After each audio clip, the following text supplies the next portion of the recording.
Hello there, welcome back to the channel. This is Nerd.World Films, and once again talking about the Critters franchise. Critters 3, You Are What You Eat. That tagline is stupid. This film, however, is not. Please like, share, subscribe, comment down below before we get started on your thoughts on the previous Critters movies I discussed, and on this one. This film, early outing of Leonardo DiCarpio as a young man. He looks really weird in this film, seeing him as a child. It's so strange seeing an actor you're familiar with now, or over the last 20 years or whatever, being an adult and seeing them so young. I recently saw a film with Dean Stockwell in it when he was a child. Green hair. The boy with green hair, I think is that's what the film is called. And it's so weird. I mean, you can kind of tell it's Dean Stockwell, but not, because he's a child, and it's so strange because, again, rest in peace, my man. He died a few years ago. But seeing him as a child alive and with that whole life ahead of him is sometimes eerie. Anyway, Critters 3. Critters 3 initially takes place back in the dusty Nowhereville. We meet Charlie, who once again is back.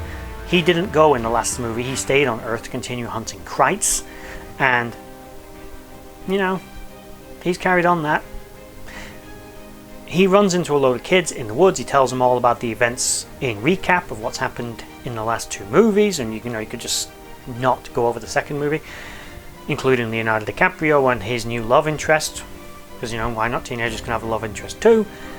And he has a douchebag father. We learn that the Critters have snuck aboard one of the vehicles. They're all sort of parked up at the side of the road while the dad's changing a tire. The Critters sneak underneath and hold on probably to get away from Charlie, who's hunting them down. And yeah, they drive to the city. So now it's Critters in the city. So, all the cliches in this franchise. They get into an apartment building, and then it's basically a survival horror movie. Pretty standard fare, but this film, again, like the first one, goes back to its roots of being funny, smart, and giving you characters that you love to hate. The handyman who's trying to sabotage the building to get all the tenants to move out. He's a complete filthy asshole with everybody. He bites it pretty early on because he's a dick. He's releasing rats into the building so that, he can charge to get rid of them, but he's being paid to do that by the sleazy landlord, who happens to be... Any guesses? Yes, the asshole stepdad of Leonardo DiCaprio's character. And as I can't remember what all the characters are called off the top of my head, because I'll just have to keep checking my notes, I'm just going to call him Leonardo DiCaprio, because he's Leonardo DiCaprio. Leonardo DiCaprio plays himself in every movie, and this movie is no exception. We've got Leonardo DiCaprio. And basically, it's actually a little sad in a moment. I'll get to that. There's a bit of a sad moment with DiCaprio in this film. But anyway, they start killing people, munching their way through the buildings per people. Only one person knows what's going on, and that's the young girl who's the love interest. She starts rallying help. She goes to help a woman that one of the other tenants who went down into the basement to get her washing, who the creepy janitor had been sniffing her underwear. She finds him dead, but is then attacked by the Critters. She's saved by the young girl, who helps her upstairs, gets her dad, but then the woman and her dad are both barbed by the little pricks that fire out of the Critters, stunning them, knocking them unconscious. They get to the home of an old couple who've been established a little earlier in this film, but they're not really relevant earlier on. They're relevant now. You get in them. The woman's great. She's amazing, by the way. And then there's the guy, her husband. He's also awesome, but he's a conspiracy nut, and he believes all about all aliens and things. And he believes about the critter infestations in the town, which they'd invaded a few years back. And he knows about Charlie and the rest of it. He actually talks to Charlie on the phone, rings him up and gets him to come to the building, which is why Charlie basically ends up in this movie and getting back to him all. Then you've got the escape from their apartment, and they're saying, "Are there no guns? Are there no guns?" And this is why the old woman is awesome, because she comes out with the most amazing thing. It's like, "Have you got any guns?" No guns. "Got a meat cleaver," and she comes out with this gigantic meat cleaver that looks like it could cut a cow in half in one foul swoop. That woman is a legend. Anyway, they escape through the sort of the building ducts, which it doesn't show a lot of them get up there, because clearly the hole they were all crawling into, some of them couldn't fit, or were probably too old to have really been crawling around in the building. No offense intended, allegedly. So they sort of start to escape. Eventually Charlie turns up, starts blowing up the Critters left, right, center. By this point, the sleazebag father-in-law, not hearing from the sleazebag stepdad, the sleazebag janitor in a while, and he was talking to a critter on the phone, asking him has he managed to drive the people out of the building yet, and the critter's just laughing at him down the phone.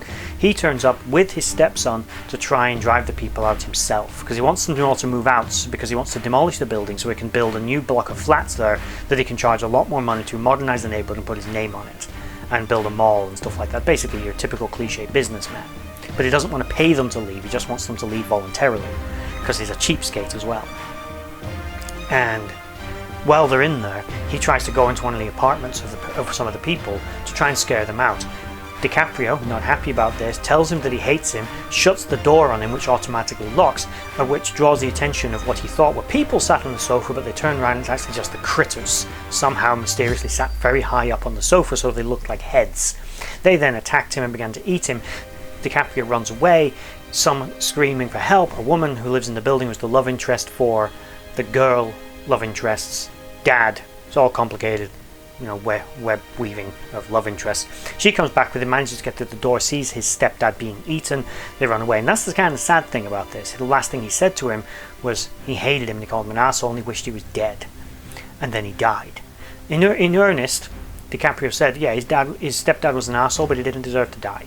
He hadn't actually hurt anyone, he wasn't trying to hurt anyone, he just wanted people to leave the building. Yes, was he a dick? Yes, was he a cheapskate? Was he an asshole? Yes. Did he deserve to die? No. He hadn't committed any, like, felony crime on that level. Bit of a dick, yeah, but, you know, fuck it. Anyway. So, they survival, blah blah blah. They get to the roof. The woman tries to get off the building, ends up swinging from a rope by her ankle because she sort of dangles off the side of the building, trying to escape to the side of the building to a fire escape. She falls off but is caught by a sort of cable that gets snagged around her foot, but instead of just untangling her foot and dropping to the floor, which is probably about 2 feet away from her, she starts swinging to try and reach a phone booth because this is 1991. Mobile phones did exist, kind of, but these people wouldn't have them. And yeah, they end up trying to ring the police while she's hanging upside down, which she doesn't successfully do. The others basically get out before she even manages it. Charlie takes out one of the things with his sort of big gun a few times, and then he falls off the building himself, saving a young boy by catching a critter that was trying to attack him. But he ends up holding onto an aerial inside of the building. He drops, he falls through the roof of a van, and he crushes the Krite underneath him, and that's the last one of them that we know about from this movie. Overall, lots of spoilers, by the way. Don't know if I said that at the beginning of the video. Spoiler alert if I didn't. And yeah, then there's loads of dead people. Police turn up, but there's now no evidence of it because as the old man who's interviewing the police says, all my notes were in there, all the physical evidence of these creatures has gone. It's been destroyed, all of my notes. Because they were evidence. But the physical bodies of the Krites, they'd all been burnt up because the building had been set on fire by this point. So yeah, things went to shit.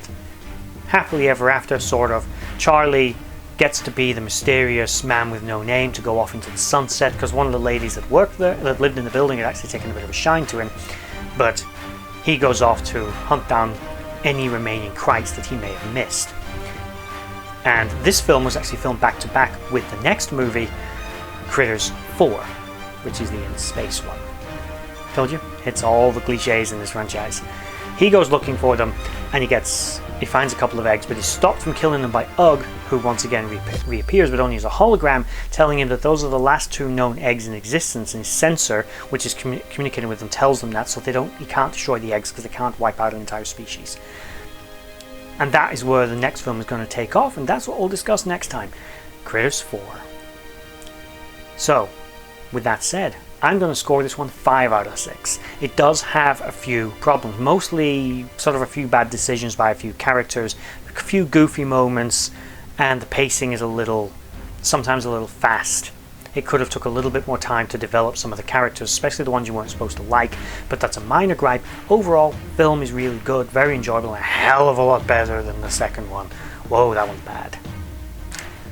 That's Critters 3.